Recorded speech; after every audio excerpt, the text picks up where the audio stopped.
Bismillahirrahmanirrahim. Assalamualaikum warahmatullahi wabarakatuh.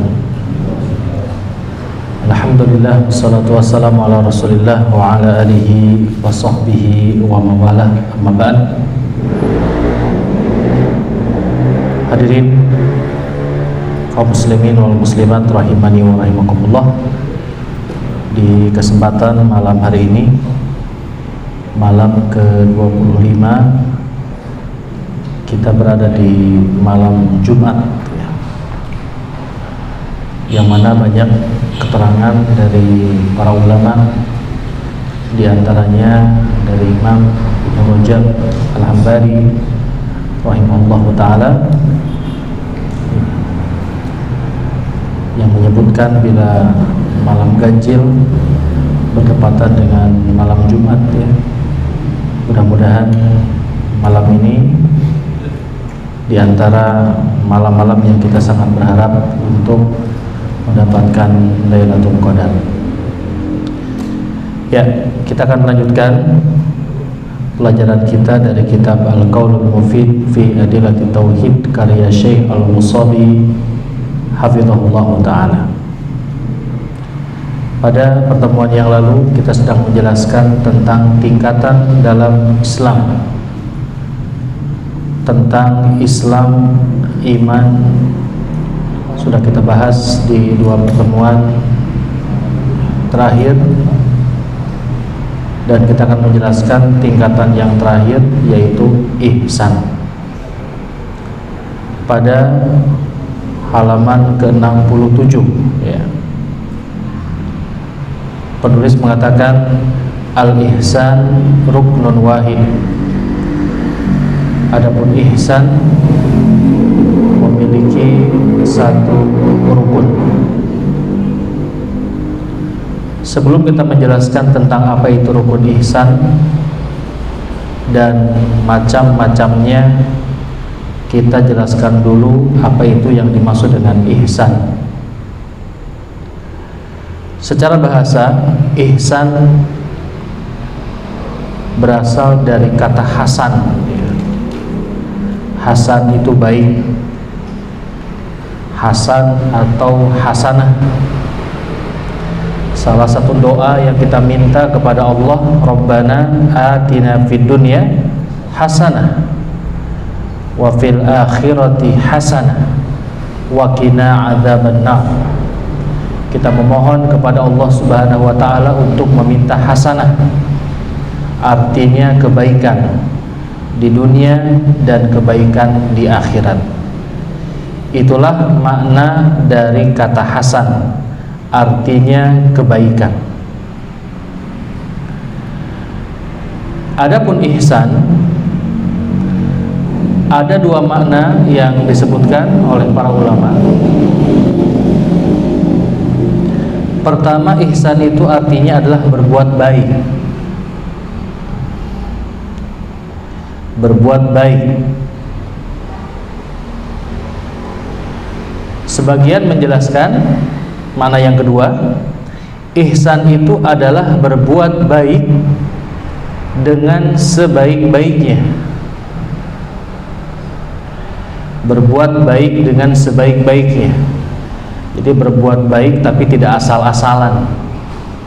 Berbuat baik, berusaha melakukannya dengan yang terbaik yang dia mampu. Jika sholat, maka dia sholatnya dengan sebaik-baiknya, tidak sekedar sholat, yang penting mah sholat, saya tidak dosa dengan meninggalkannya. Orang yang berbuat ihsan, dia akan melaksanakan sholat dengan sebaik-baiknya, menjaga kekhusyuannya, menjaga sunnah-sunnahnya, menjaga waktunya, menjaga pelaksanaannya. Kalau wajib berjamaah di masjid di awal waktu, tidak masbuk.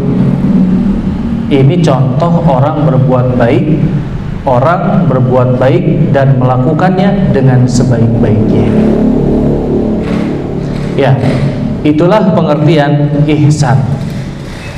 Adapun Dalam hadis Jibril, ketika Nabi SAW ditanya tentang apa itu ihsan, maka beliau menjelaskan tentang pengertian ihsan itu anta budallaha ka'annaka tarahu fa in lam takun tarahu fa innahu yarak. Engkau beribadah seolah-olah engkau melihat Allah,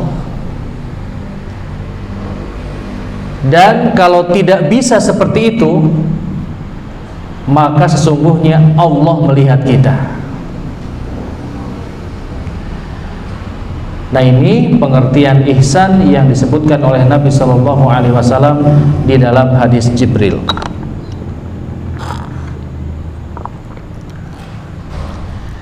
Apa yang dijelaskan oleh Nabi SAW dalam hadis Jibril itu sesungguhnya merupakan salah satu bentuk ihsan. Jadi kata para ulama, ihsan itu ada dua macam. Yang pertama ihsan kepada sang khalik, yang kedua ihsan kepada makhluk. Ihsan kepada khalik, ihsan kepada Allah, seperti yang dijelaskan oleh Nabi. Kita beribadah kepada Allah seolah-olah kita melihat Allah. Kita melaksanakan sholat, melaksanakan saum, membaca Al-Quranul Karim, seolah-olah kita melihat Allah. Kita berzikir, kita bersolawat, kita mengajarkan ilmu, seolah-olah kita melihat Allah Subhanahu wa ta'ala. Dan ini adalah tingkatan tertinggi orang di dalam melaksanakan ibadah. Kualitas tertinggi orang dalam melaksanakan ibadah apapun, dia melaksanakan ibadah itu seolah-olah dia melihat Allah.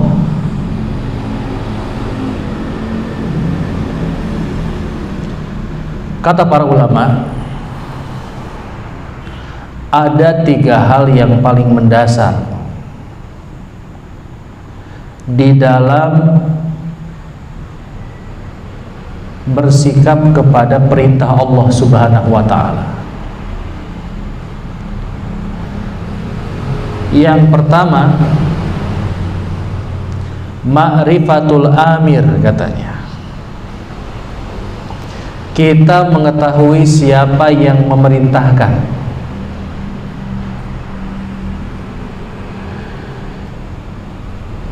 Yang kedua, ma'rifatul amri, mengenal perintahnya. Dan yang ketiga, ma'rifatu hikamil amri, mengetahui hikmah-hikmah perintah tersebut.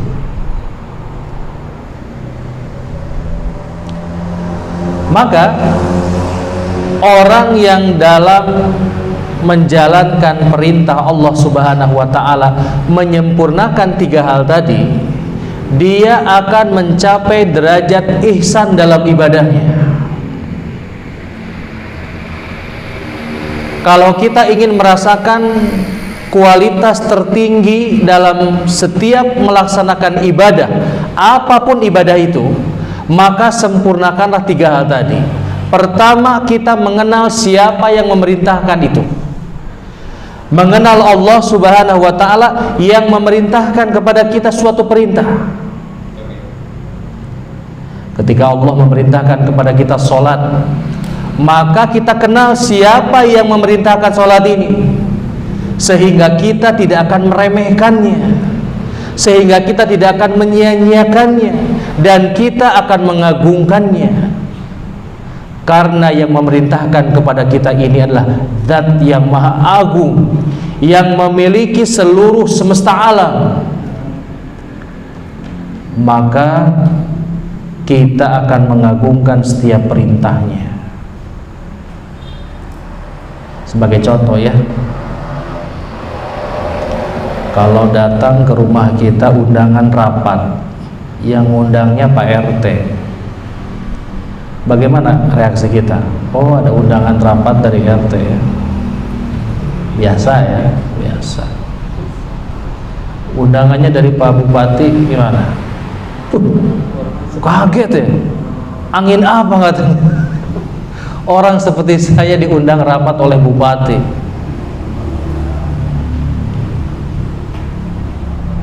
Apalagi kalau yang mengundangnya adalah presiden Saudi Arabia, Raja Salman, diundang rapat sekalian haji dan umroh.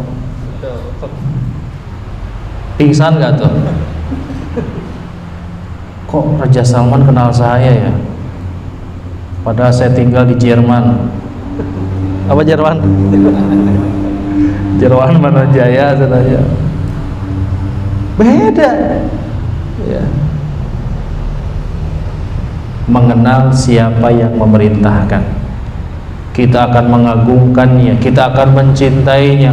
Yang memerintahkan sholat kepada saya ini yang telah memberikan saya rizki dari mulai saya bangun sampai tidur lagi, yang nikmatnya tidak pernah putus-putus dalam diri saya, maka dia akan bersegera kalau tahu siapa yang memerintahkan. Dan kebanyakan hari ini manusia lalai dalam melaksanakan perintah-perintah dikarenakan apa kira-kira? Tidak mengetahui siapa yang memerintahkannya. Minimalnya dia tahu Allah gitu ya yang memerintahkannya, tetapi ilmu dia tentang Allah sangat minim. Berbeda halnya dengan orang yang mengenal Allah dengan nama-namanya, dengan sifat-sifatnya, apa ancaman-ancamannya, apa keutamaan-keutamaannya, maka dia akan tergerak dengan sekuat-kuatnya, sebaik-baiknya dalam melaksanakan ibadah. Ini kunci pertama agar kita bisa ihsan dalam ibadah atau beribadah kepada Allah dengan sebaik-baiknya. Kan beda ya, dapat undangan RT, mandi nggak? Mandi nggak? Pulang kerja 5:30 mepet maghrib, undangannya pada maghrib, mandi nggak kita? Paling mandi koboi ya, 2 jari kena air gini doang gitu ya. Ganti baju nggak? Ganti lah. Tapi yang undangnya Raja Salman gimana tuh? Waduh, kayaknya jahit dulu baju itu ya. Contoh seperti itu ya. Yang manggil kita setiap hari 5 waktu, zuhur, asar, maghrib, isya, subuh, Allahu Rabbul Alamin. Makanya teman dia, temannya bau gitu ya. Contoh ya. Gak mesti mandi tiap sholat, tapi yang mesti menggunakan yang terbaik lah penampilan kita. Yang kedua, mengenal perintahnya. Yang pertama tadi mengenal siapa yang memerintahkan, ma'rifatul amir. Yang kedua, ma'rifatul amr, mengenal perintahnya. Perintahnya adalah sholat. Sholat ini adalah begini, begini, begini. Ini rukunnya, ini syaratnya, ini pembatal-pembatalnya. Sholat akan khusyuk kalau begini, kalau kita mengerti apa yang dibacanya. Kalau kita sambil sholat menyimak bacaan imam dengan penuh seksama, memutuskan dulu sebentar hubungan-hubungan dengan urusan dunia. Ini yang kedua, mengenal perintah. Yang ketiga, mengenal hikmah-hikmah perintah, atau bahasa kitanya mengenal rahasia-rahasia di balik perintah itu. Rahasia ibadah sholat. Oh, sholat mencegah perbuatan keji dan mungkar. Sholat begini, keutamaannya begini. Maka dengan mengumpulkan 3 hal tadi, insya Allah orang akan mampu melaksanakan ibadah kepada Allah sampai derajat yang dinamakan dengan ihsan, seolah-olah melihat Allah Subhanahu wa ta'ala. Ini Pak ya, macam ihsan yang pertama, ihsan kepada Sang Khalik, ihsan kepada Allah Subhanahu wa ta'ala. Yang kedua, ihsan kepada makhluk. Ihsan kepada makhluk, ihsan kepada ciptaan-ciptaan Allah. Ada 4 macam. Kata Syekh Al-Musabi,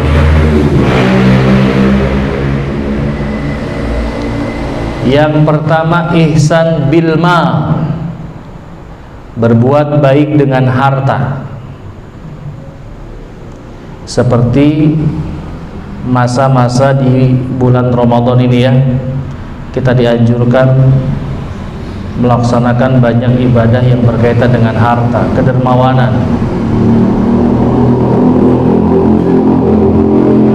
Sedekah, zakat. Sebentar lagi kita akan mengeluarkan zakat fitri. Ini berbuat baik dengan harta. Memberikan pinjaman, melunaskan hutang seseorang. Sudahlah, antum sudah hutang ke saya dari tahun 2010, 2021 belum dibayar-bayar juga, udahlah saya anggap lunas. Itu berbuat baik. Ada yang begitu? Makanya inflasi itu berapa persen Pak per tahun? Inflasi hutang mana teh padanya can dikurangan inflasi per tahun 10%. Masya Allah. Ya, nah itu yang pertama, berbuat baik kepada sesama makhluk dengan harta. Yang kedua, al-ihsanu bil jah, berbuat baik dengan jabatan. Setiap kita punya jabatan, punya kedudukan ya. Mungkin sebagai pemimpin di tengah-tengah masyarakat, maka kita boleh berbuat baik kepada sesama kita dengan kedudukan kita, memberikan syafaat. Ini syafaat dalam urusan dunia, bukan syafaat dalam urusan akhirat. Itu nanti urusannya di akhirat. Apa ya bahasa kita syafaat itu? Rekomendasi ya. Iya, memberikan rekomendasi, tapi dalam kebaikan. Memberikan rekomendasi dalam kebaikan dan tidak mengurangi hak orang lain. Ada 10 orang melamar pekerjaan di sebuah perusahaan. Dia punya kenalan orang dalam ya, orang daleman.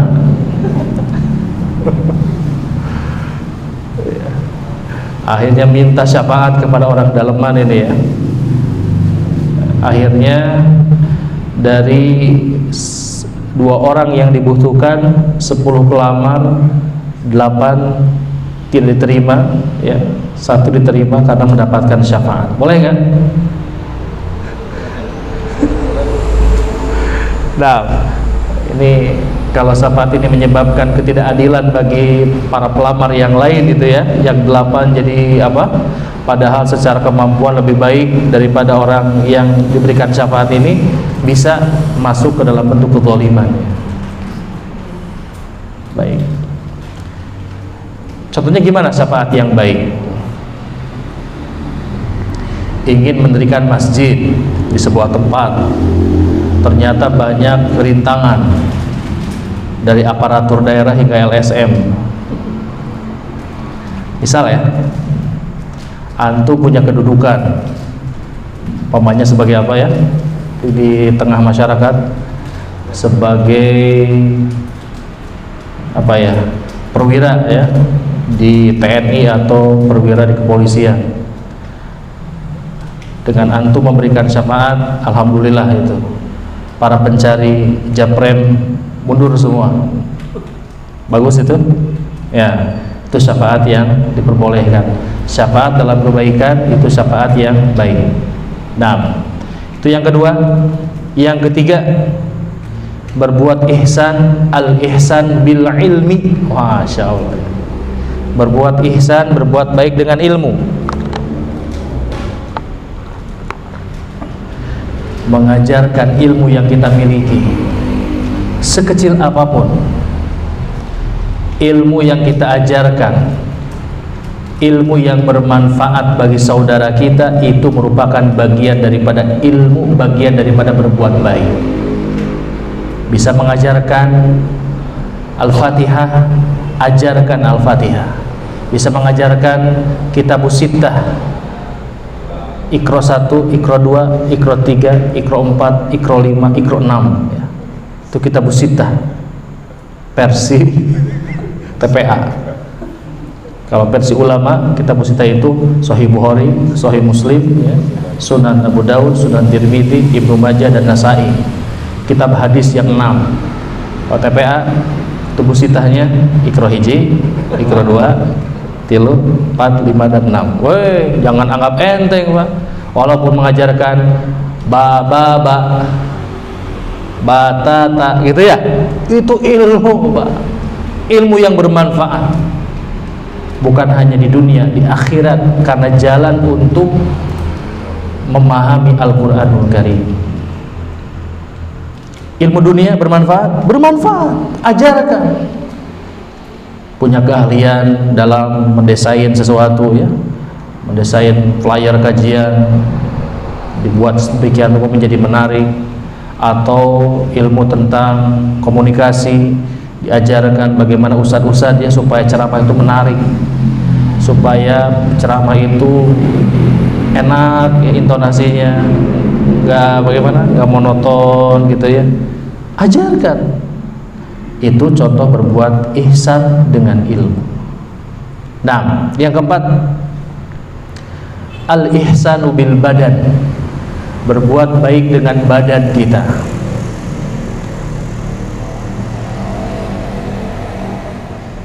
Ini berkaitan dengan fisik ya, pang manggulkeun, pang ngagotongkeun ya. Ini angkat meja, angkat kursi. Ini contoh berbuat ihsan dengan badan kita. Sebagaimana hadis Nabi sallallahu alaihi wasallam, beliau mengatakan, engkau membantu saudaramu menaikkan barangnya ke atas tunggangannya dan membantu saudaramu untuk naik ke tunggangannya, itu sedekah. Berbuat baik. Nah, ini 4 macam ihsan kepada sesama, kepada makhluk. Yang pertama dengan harta, yang kedua dengan kedudukan, yang ketiga dengan ilmu, dan keempat dengan badan. Begitu ya.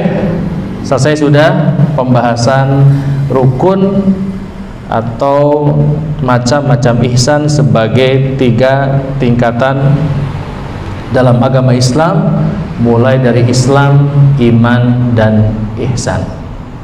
Kita masuk ke dalam bab selanjutnya. Pada halaman 71 kita akan loncat-loncat ya, karena sudah sering diungkapkan.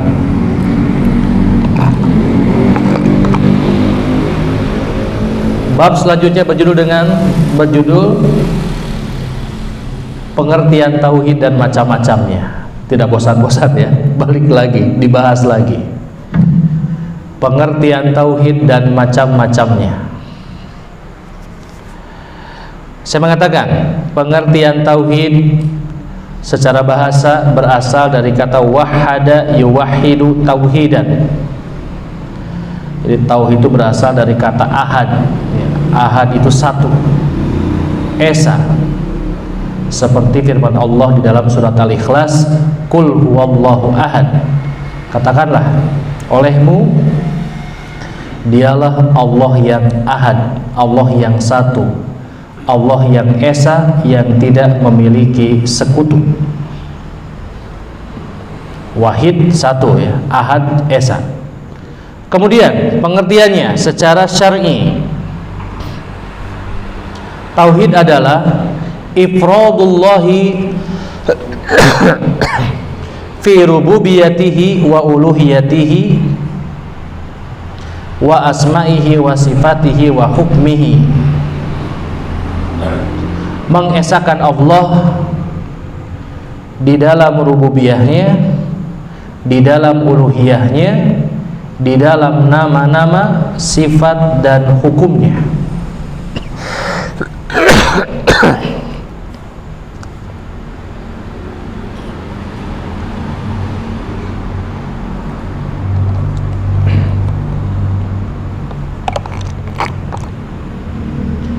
Ya, mengesahkan Allah dalam rububiyah, uluhiyah, nama-nama, sifat dan hukumnya.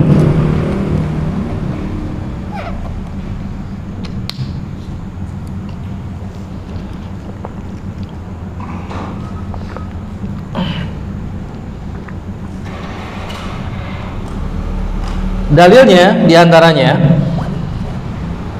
firman Allah Subhanahu wa ta'ala di dalam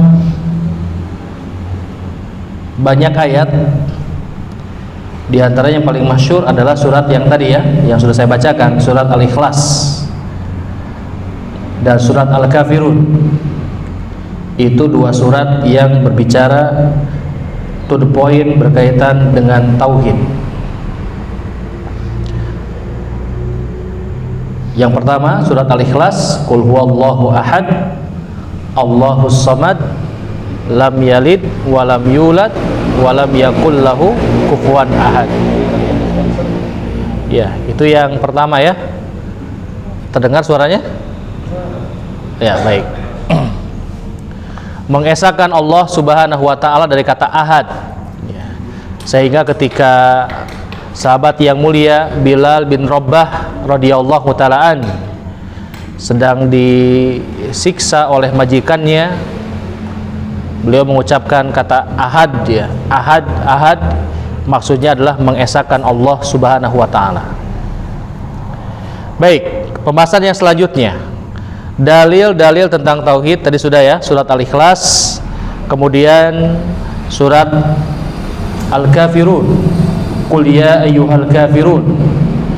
Itu surat yang berisi tentang satu macam tauhid. Sehingga dikatakan bahwa dalam Al-Quran itu ada dua surat Al-Ikhlas ya. Al-Ikhlas yang pertama yaitu Qul huwallahu ahad, dan Ikhlas yang kedua adalah Qul ya ayyuhal kafirun. Qul huwallahu ahad, ikhlas di dalam nama-nama dan sifat Allah. Qul ya ayyuhal kafirun, ikhlas dalam masalah ibadah. Maka salah satu rahasianya dua surat ini sering dibaca berbarengan ya. Disunahkan dibaca dalam satu sholat. Qobliyah subuh disunahkan membaca Al-Kafirun di rakaat pertama, rakaat keduanya Al-Ikhlas. Sholat ba'da maghrib, sholat witir, yaitu sebagai atau salah satu hikmahnya adalah untuk mentajdid, memperbaharui kualitas tauhid kita dalam tauhid ibadah dan dalam tauhid asma dan sifat. Baik, kita lanjutkan pembahasan selanjutnya, macam-macam tauhid ya. Ini sering sekali dibahas.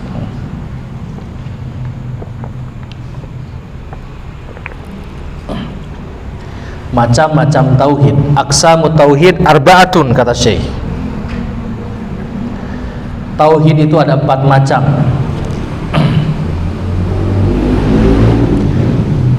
Tiga kepada Allah, satu kepada Rasulullah sallallahu alaihi wasallam. Yang kepada Allah Subhanahu wa ta'ala ini sudah kita ketahui bersama. Pertama yaitu tauhid rububiyah, mengesahkan Allah sebagai Rabb.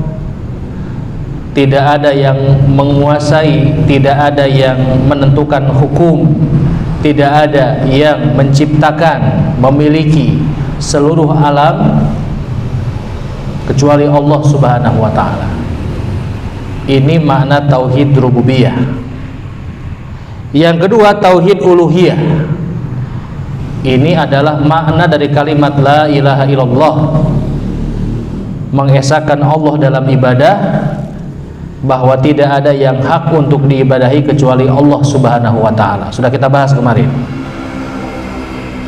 Yang ketiga tauhid berkaitan dengan nama-nama dan sifat-sifat Allah. Seorang mukmin wajib mengimani bahwasanya Allah memiliki nama-nama yang baik dan sifat-sifat yang tinggi yang Allah sebutkan dalam Al-Quran dan disebutkan oleh Nabi di dalam hadis-hadisnya. 1, 2, 3 ini tauhid kepada Allah, sering disebut dengan tauhid mursil. Mursil itu artinya yang mengutus. Jadi mentauhidkan Allah yang mengutus para nabi dan para rasul. Tauhid mursil. Kemudian yang kedua atau yang keempat, mentauhidkan rasul atau tauhid mursal.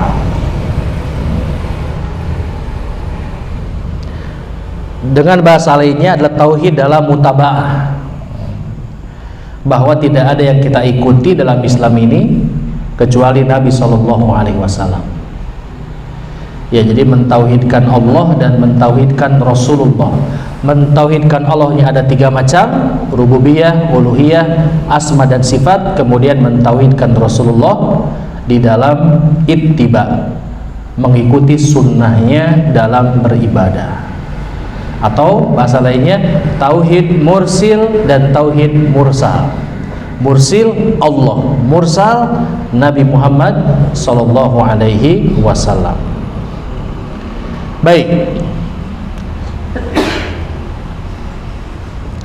kita akan jelaskan mana dalilnya tentang 4 macam tauhid ini. Yang paling gampang ya, 4 macam tauhid ini Allah jelaskan di dalam surat Al-Fatihah. Surat yang kita baca 17 kali sehari semalam. Kita buktikan. Pertama, tentang tauhid rububiyah. Maka ini terkandung dalam firman Allah surat Al-Fatihah ayat yang kedua. Alhamdulillahi Rabbil Alamin. Segala puji bagi Allah. Allah adalah Rabb seluruh alam, yang menciptakan, yang memiliki, yang memberikan rezeki, menghidupkan, mematikan. Dialah Allah Azza wa Jalla. Kemudian dalam firman Allah, iyyaka na'budu wa iyyaka nasta'in, hanya kepadamu kami beribadah, hanya kepadamu kami memohon pertolongan. Maka ini penjelasan tentang tauhid uluhiyah, atau bahasa lainnya tauhid ibadah. Jadi kita berikrar ya kepada Allah Subhanahu wa taala, iyyaka na'budu wa iyyaka nasta'in, hanya kepadamu kami beribadah, hanya kepadamu kami memohon pertolongan. Baik. Yang ketiga, tauhid tentang nama-nama dan sifat. Oh, langsung ayat pertama, Bismillahirrahmanirrahim, dengan nama Allah yang Maha Pengasih lagi Maha Penyayang. Itu menjelaskan tentang tauhid nama-nama dan sifat-sifat Allah Subhanahu wa taala. Jelas ya? Termasuk dalam Ar-Rahmanir-Rahim, Maliki Yaumiddin, itu menjelaskan tentang nama-nama dan sifat-sifat Allah. Dan yang terakhir tentang tauhid mutaba'ah atau mentauhidkan Rasul, itu dalam firman Allah, ihdinas siratal mustaqim.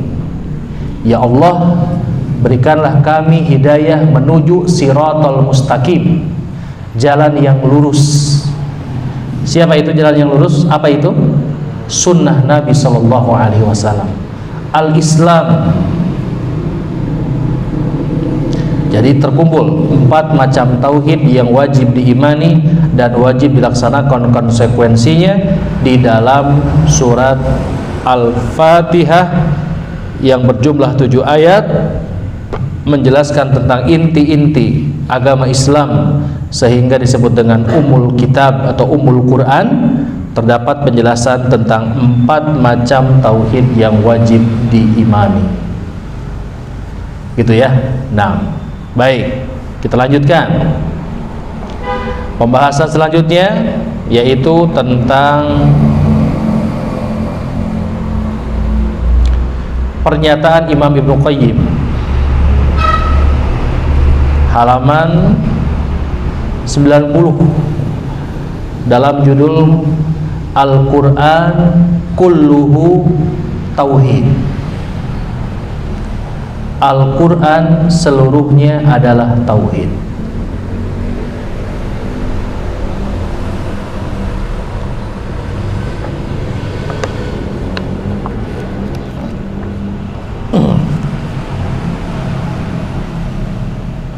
Mari kita buktikan bahwa Al-Quran itu semuanya adalah tauhid. Pertama, Al-Quran adalah kalamullah. Al-Quran adalah firman-Nya Allah. Dan firman Allah merupakan bagian daripada sifat Allah. Dan sifat Allah merupakan bagian daripada tauhid. Jelas? Jadi Al-Quran semuanya adalah tauhid, karena semua Al-Quran adalah firman Allah Azza wa Jalla. Yang kedua,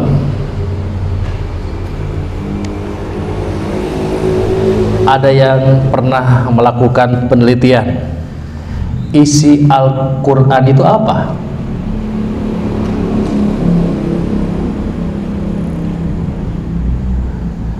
Sebetulnya isi Al-Quran itu cuma dua.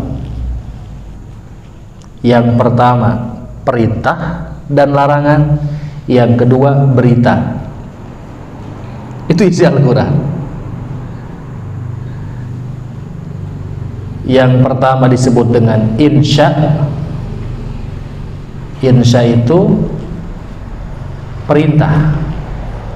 Perintah untuk melakukan sesuatu atau perintah untuk meninggalkan sesuatu. Itu isi Al-Quran. Dan kita mengetahui bahwa perintah dan larangan ini merupakan bagian daripada ibadah. Dan ibadah ini merupakan bagian daripada tauhid uluhiyah. Jelas ya? Itu alasan yang kedua. Yang ketiga, isi Al-Quran itu adalah khobar, berita. Paling banyak berita tentang siapa?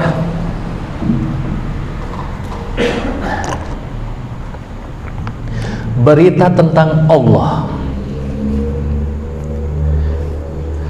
Coba survei ya. Dibuka lagi dari mulai Al-Fatihah sampai dengan surat An-Nas. Sebutkan satu saja halaman dalam Al-Quran yang di situ tidak ada penyebutan tentang Allah. Ada nggak kira-kira? Setiap perintah pasti ada innallaha azizun hakim, innallaha sami'un basir, dan seterusnya. Itu hampir ya, setiap kita buka halaman dalam Al-Quran, di situ menjelaskan tentang Allah Subhanahu wa Ta'ala. Itu yang pertama, berita yang paling banyak berita tentang Allah Subhanahu wa Ta'ala. Yang kedua, berita tentang para nabi dan para rasul yang Allah utus supaya mereka mengajarkan tauhid. Dari mulai Nabi Adam alaihissalam sampai Nabi Muhammad sallallahu alaihi wasallam. Kemudian berita tentang orang-orang yang bertauhid, orang-orang yang menerima ajakan para nabi, dan apa ganjaran mereka di dunia, juga apa ganjaran yang akan mereka terima di akhirat. Juga dijelaskan tentang berita orang-orang yang menentang, orang-orang yang menolak dakwah para nabi, para rasul, dan apa akibatnya di dunia serta kelak di yaumul akhir. Allah jelaskan beritanya dengan gamblang dan sangat-sangat jelas. Jadi betul ya, terbukti bahwa Al-Quran itu semuanya adalah tauhid. Al-Quran adalah firman Allah semuanya. Al-Quran adalah perintah, larangan, dan berita. Perintah larangan merupakan konsekuensi daripada tauhid. Berita pun tentang Allah, tentang Nabi Rasul, tentang umat-umat yang menerima tauhid dan yang menolak untuk bertauhid. Ini dijelaskan oleh Imam Ibnu Qayyim Al-Jauziyah. Baik, selanjutnya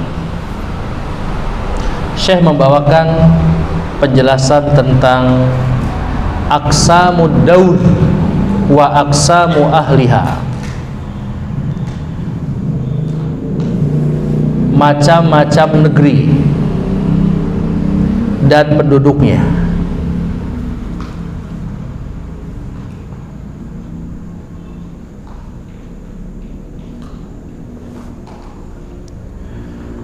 Ada 3 negeri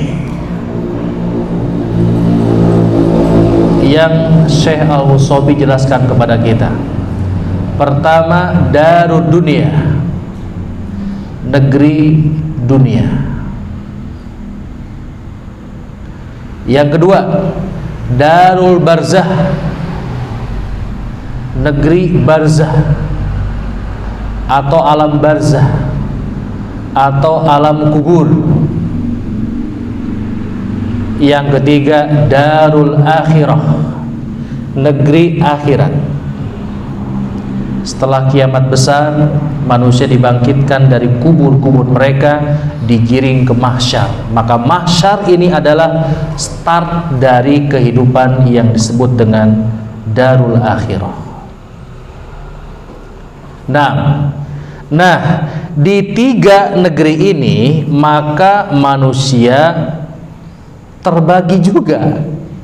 Di dunia ada berapa golongan, di alam barzah ada berapa golongan, di akhirat juga ada berapa golongan. Kata beliau, wan nas yanqasimu fi hadhihi daur ats-tsalaats ila tsalatsati aqsam. Nah, manusia di 3 negeri yang tadi telah disebutkan, setiap negerinya itu terbagi lagi menjadi 3 golongan manusia. Baik, apa saja? Di dunia, pertama ada ahli dunia mukminun, orang-orang yang beriman. Kelompok yang kedua, munafikun, orang-orang munafik. Dan yang ketiga, kafirun, orang-orang yang kafir. Itu di dunia. Di alam barzah sama, ada mukmin, ada munafik, ada kafir. Di alam akhirat juga sama, ada mukmin, ada munafik, ada kafirun. Hanya di dunia mereka bagaimana? Merasakan nikmat. Mukmin merasakan nikmat, munafik merasakan nikmat, kafir pun demikian. Tapi tidak di alam barzah, tidak di alam akhirat nanti. Al-Quran sesungguhnya tentang 3 golongan manusia ini telah mengisyaratkan di awal-awal surat Al-Baqarah. Alif Lam Mim, dzalikal kitabu la raiba fihi hudan lil muttaqin. Beberapa ayat awal Al-Baqarah Allah menjelaskan tentang al-muttaqin. Siapa mereka? Orang-orang yang beriman.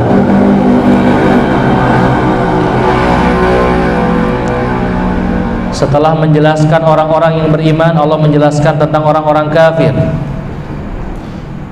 Innal ladzina kafaru sawa'un 'alaihim a'anzartahum am lam tunzirhum la yu'minun. Khatamallahu 'ala qulubihim wa 'ala sam'ihim wa 'ala absarihim gishawa. 2 ayat menjelaskan tentang orang-orang kafir. Baru setelah itu menjelaskan tentang orang-orang munafik dalam ayat yang panjang sekali. Itu 3 kelompok manusia: mukmin, munafik, dan kafirun. Dalam Al-Quran ada nggak nama-nama surat menggunakan 3 kelompok manusia ini? Ada ya? Ada surat Al-Kafirun? Ada. Ada surat Al-Munafikun? Ada. Ada surat Al-Mu'minun? Mu'minun, mu'minin.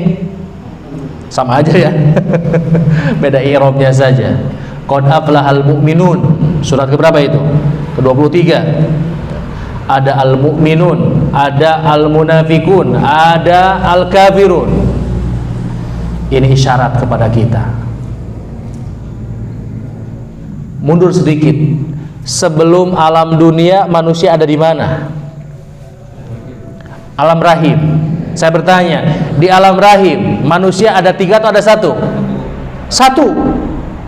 Semua manusia di alam rahim dalam keadaan fitrah. Mereka semuanya mukmin. Baru ketika lahir ke alam dunia bagaimana? Orang tuanya. Kullu mauludin yuladu alal fitrah. Setiap bayi yang lahir ke muka bumi ini dalam keadaan fitrah, dalam keadaan Islam, dalam keadaan iman, sebagaimana bawaan dari mana? Alam rahim. Mundur lagi, sebelum alam rahim ke alam apa? Alam ruh. Allah jelaskan dalam surat Al-A'raf ya, ketika semua manusia di alam ruh, Allah bertanya, alastu birabbikum? Apakah kalian beriman aku sebagai Tuhan kalian, aku sebagai sesembahan kalian? Semua manusia mengatakan satu kata, apa? Bala. Iya. Kami semua beriman engkau adalah Tuhan kami, engkau adalah sesembahan kami. Di alam ruh mukmin semuanya, di alam rahim mukmin semuanya. Baru ya di alam dunia mecah jadi 3 itu. Ada yang tetap dalam keadaan mukmin, ada yang berubah karena lingkungan, karena orang tuanya menjadi kafirun. Ada pula yang jadi munafikun, waliyadzubillah. Sampai akhirat nanti manusia akan 3 golongan ini. Mungkin kalau ada kasta gitu ya dalam Islam ya, tapi tidak ada kasta dalam Islam. Hanya ada 3 golongan ini. Kalau di PNS ada golongan apa aja? Paling rendah tuh golongan berapa? Satu ada ya, golongan 1 ya. Sampai golongan apa yang paling tinggi? Eselon. Pangkat kemiliteran ada prajurit apa? Yang ya menengah, ada perwira bawah. Ya begitulah. Ada golongan-golongannya ya. Masya Allah. Apa? Tapi dalam sudut pandang Islam, manusia itu 3 golongan. Jadi manusia tidak dibagi dalam kondisi ini kaya, miskin, ganteng, hitam, putih, tidak ya.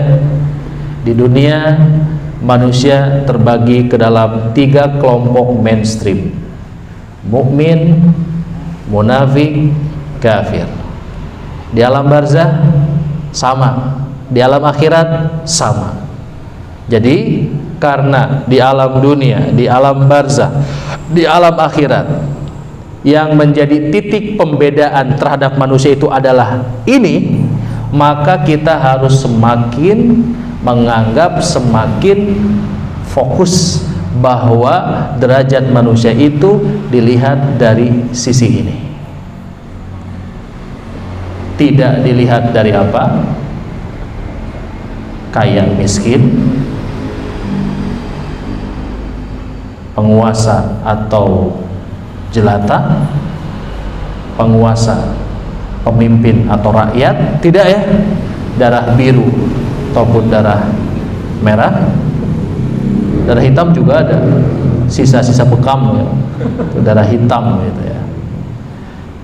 Baik, itu 3 golongan manusia. Nah, kemudian masing-masing dari 3 golongan ini ada lagi pembagiannya gitu ya.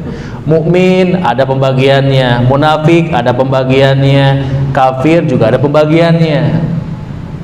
Kalau mukmin ada berapa? Ada 3 ya. Sebagaimana Allah sebutkan dalam surat Fatir, Orang mukmin itu ada 3 macam, 3 tingkatan. Yang pertama, dzalimun li nafsih, orang yang berbuat zalim kepada dirinya.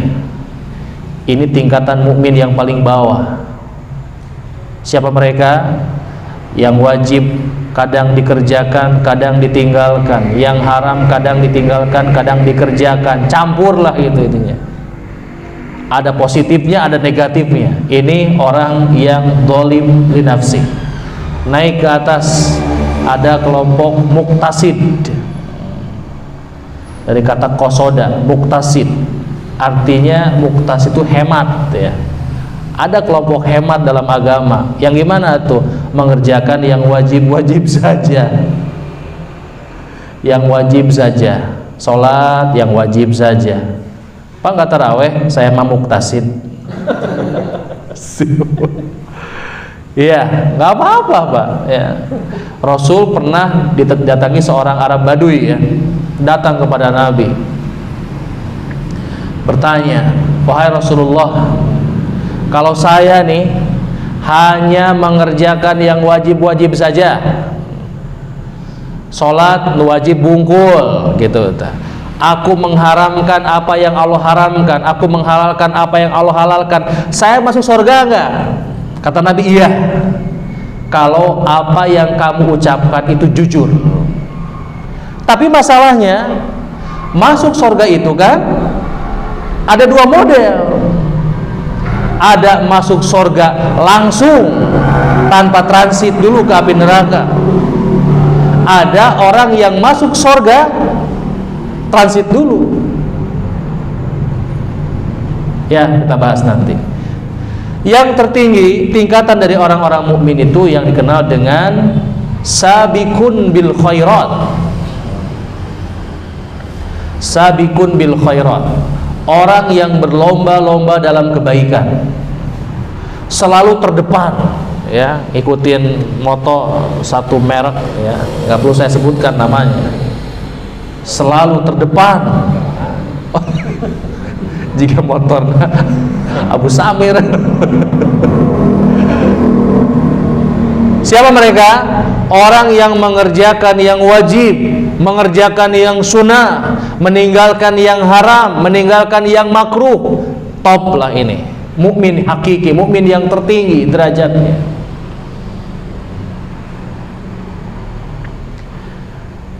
Kita sebagai seorang mukmin pasti ada di antara tingkatan ini. Contoh ya, ada orang yang kita lihat ibadah saum di Ramadan, ada yang saum, ya. Siapa mereka? Orang-orang yang mukmin. Ada yang tidak saum? Ada, mukmin tapi dia zalim karena dia meninggalkan apa yang Allah wajibkan. Ada yang selepas Ramadan saum juga? Oh banyak. Saum Syawal 6 hari, saum Senin Kamis, saum Ayyamul Bid, saum Daud dan seterusnya. Maka ini gambaran orang yang berlomba-lomba dalam kebaikan. Enggak hanya yang wajib, yang sunnah juga dikerjakan. Salat di bulan Ramadan yang wajib tetap 17 rakaat sehari semalam ya. Sunnahnya, wah masya Allah Pak. Duha, taraweh, qobliyah, ba'diyah, tahiyatul masjid nage. Ditarget atau Pak? Ditarget. Pokoknya saya target tahiyatul masjid 20 rakaat. Kumaha carana? Asup keluar. Boleh? Boleh itu ya. Boleh ya. Target salat duhanya masya Allah.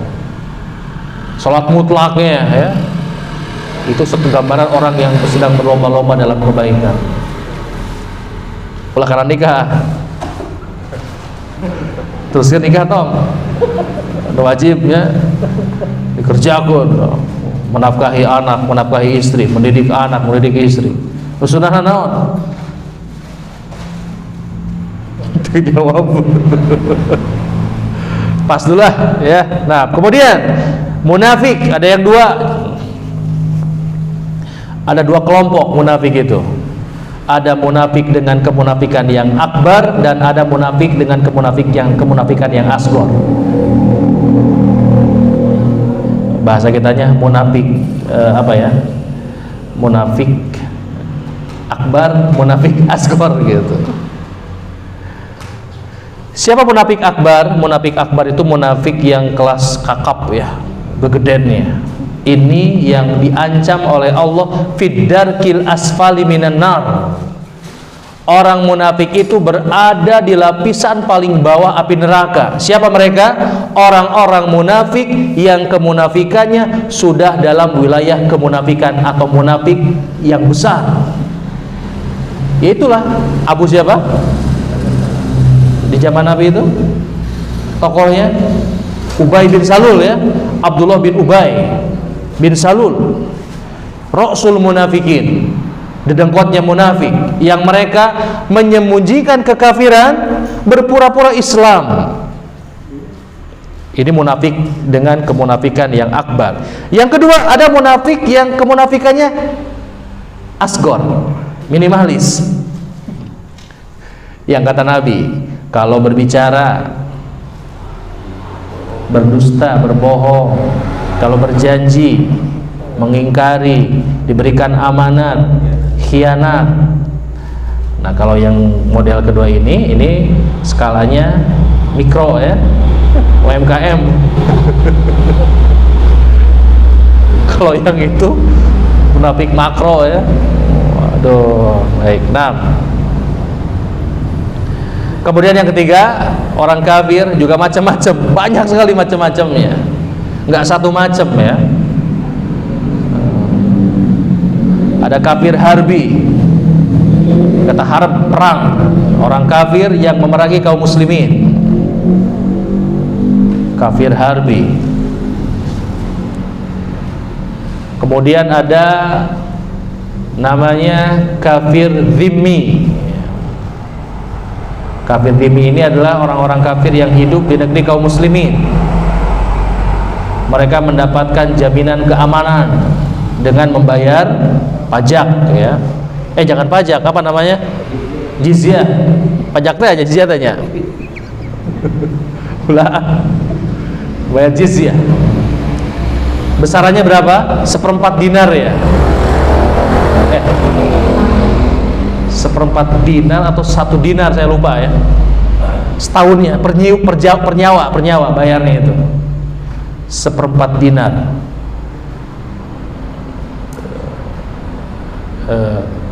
Kalau tidak salah ya, kalau diralat ya, besarannya 1/4 dinar bayar per jiwanya. 1 dinar itu berapa? 4,25 gram emas. Bagi 4, 1 gram. Jadi bayar 1 gram itu setahun. Berapa harganya 1 gram itu emas? Berapa Pak? 1 juta ya? 1 juta tuh. Kalau dirupiahkan perkiraan segitu bayarnya. 1 orang membayar ke pemerintah kaum muslimin sebagai tadi ya, untuk melindungi. Yang ketiga ada namanya kafir musta'min atau musta'man. Orang kafir yang meminta jaminan keamanan kepada pemerintah kaum muslimin. Misalkan masuk ke negeri Islam, memohon jaminan supaya tidak diganggu ya, itu namanya kafir musta'min atau musta'man. Oh, macam-macamnya ya?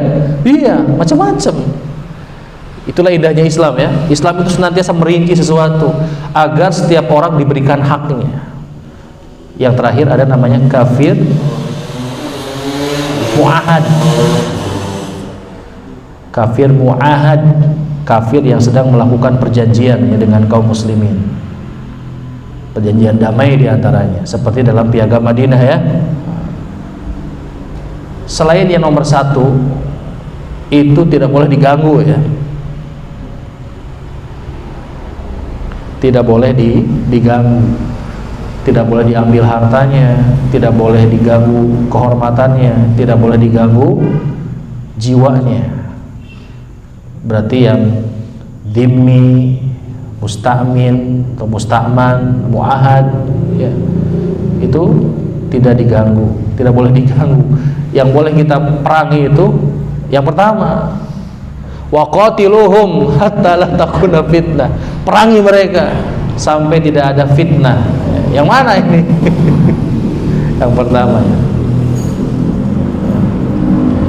Nah, itulah ya, macam-macam manusia di bumi ini, dan kondisi manusia ini akan mempengaruhi negerinya. Maka ada negeri mukmin, negeri Islam, ada negeri kafir, ada negeri yang bukan Islam, bukan kafir, negeri bukan-bukan. Ada ya, disebut negeri Islam lain, tapi disebut kafirnya lain gitu ya. Nggak tahu negeri apa contohnya ya.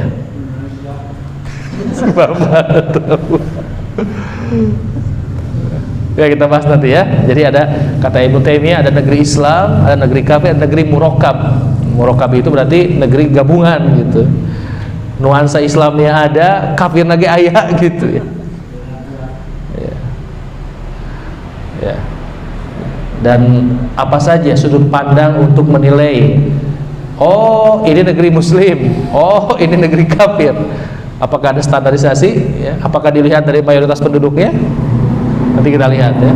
Apakah mayoritasnya adalah hukumnya, undang-undangnya? Apakah mudah dan tidaknya menjalankan syariat Islam? Ya, kita akan lihat nanti. Ya, baik. Sampai sini ya materi kita yang pertama, sampai tentang aqsamud daur wa aqsamu ahliyah.